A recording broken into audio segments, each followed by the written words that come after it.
यहाँ पर हम 36 साइज़ कटोरी ब्लाउज़ का यहाँ पे फोरमा कट करना सीखेंगे। पेपर पे हम फोरमा कट करेंगे। फोरमा की मदद से ही हम यहाँ कपड़े पे कटिंग कर पाएंगे।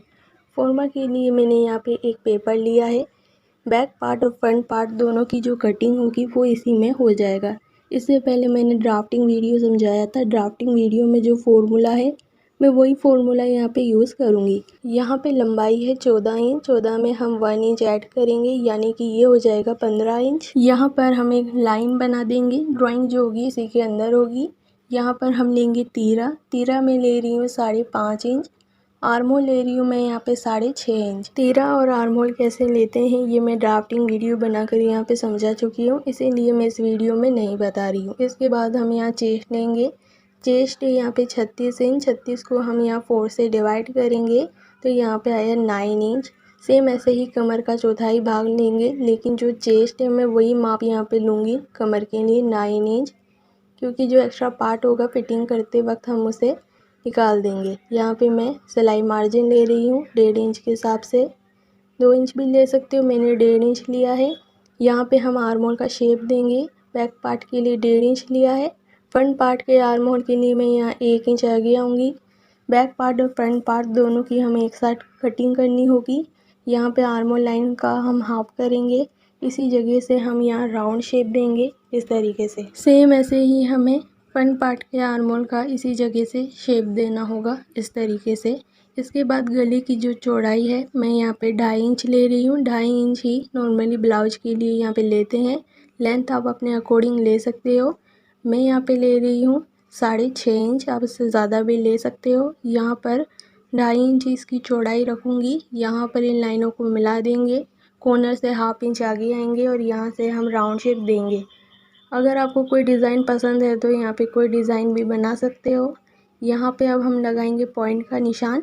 तो यहाँ पे जो भी पॉइंट है आपको यहाँ पे 2.5 इंच ऐड करना है।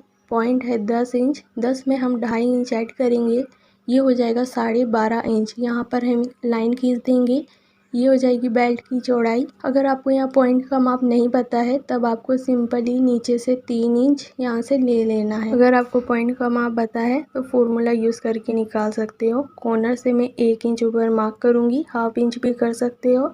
इसके बाद यहाँ पर हम लेंगे 6.5 इंच। ये कैसे लेते हैं ये मैं ड्राफ्टिंग वीडियो में समझा चुकी हूँ। यहाँ पर लेंथ में लूँगी 3 इंच। सेम 3 इंच हमें इस साइड भी लेना है। दोनों लाइन हमें यहाँ पे बराबर लेना होगा। इसके बाद ये जो लाइन है हमें इसका हाफ करना है। इंची टेप को रखकर इस तरीके से हम इसका हाफ करेंगे। 1 इंच ऊपर जहाँ हमने मार्क किया था यहाँ पे हल्का सा राउंड शेप देते हुए इस तरीके से मिला देंगे। इसके बाद आर्म होल साइड से हम 2.5 इंच मार्क करेंगे। 2.5 इंच पे मार्क करने के बाद गले की जो लेंथ थी मैं 1 इंच ऊपर मार्क करूँगी। अब हमारे पास ये 3 पॉइंट है, इन तीनों पॉइंटों को मिलाना है। तीनों पॉइंटों को मिलाते वक्त हाथ से ही हल्का सा हमें यहाँ राउंड शेप देना है, जिससे कि कटोरी का शेप यहाँ पे बन जाएगा।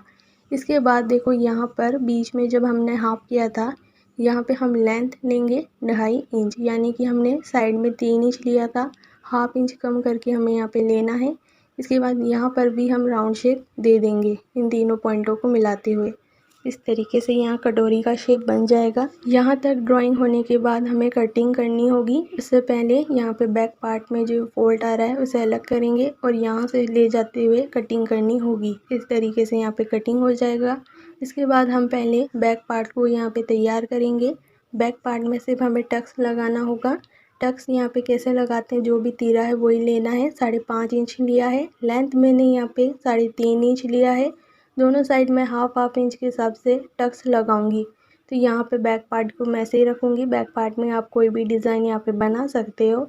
इसके बाद हम यहाँ फ्रंट पार्ट तैयार करेंगे।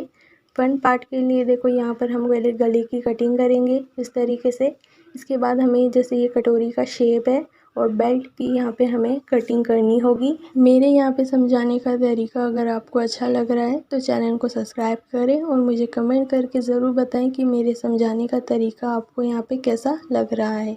यहाँ पर हमें बीच में भी कटिंग करना होगा। इस तरीके से जब कटिंग हो जाए यहाँ पे हमें अब सिलाई मार्जिन चाहिए। कटोरी पीस को यहाँ पे रखेंगे। जैसे इसका शेप बना है हूबहू हमें अच्छे से छाप लेना है। छापने के बाद ऊपर हम 2 सूत बढ़ाएंगे। नीचे साइड में हम 1 इंच का मार्जिन लेंगे दोनों साइड। ऊपर की साइड और नीचे की साइड हमें 1/2 इंच यहाँ से बढ़ाना है।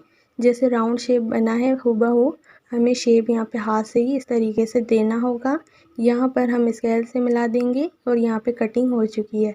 नीचे से हम इंची टेप को ऐसे रखेंगे और पूरे राउंड में इसे नापेंगे। ये आ रहा है 8.5 इंच। सेम दूसरा पेपर लेना है। दूसरे पेपर में हमें लेंथ लेनी है 8.5 इंच। यहाँ पे हम मार्क करेंगे। इस तरीके से एक लाइन को खींच देंगे। यहाँ पर 1/2 इंच के हिसाब से मैंने और बढ़ाया है। ये है सिलाई मार्जिन। यहाँ पर भी इन लाइनों को इस तरीके से मिला देंगे। लेंथ हमें कितनी लेनी है 3.5 इंच यहाँ पे हमें लेंथ लेनी है। इस जगह 3.5 इंच पे पॉइंट करेंगे, इन लाइन को मिला देंगे। इसके बाद यहाँ पर इंची टेप को ऐसे रखकर हम यहाँ पे हाफ करेंगे। यहाँ पर हम ऊपर से नीचे तक इस लाइन को इस तरीके से मिला देंगे।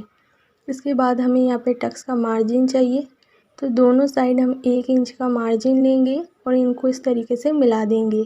1/2 इंच लेने से आपकी कटोरी में यहाँ फुलन नहीं आएगा।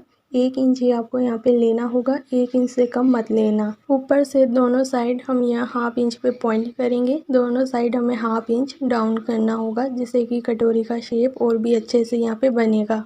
अब हमें कटिंग करना है और यहाँ से हमें 1/2 इंच के हिसाब से डाउन करना है।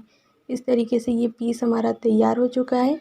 यहाँ पे मैं दिखाती हूँ ये हमारा यहाँ पे किस तरीके से दिखेगा।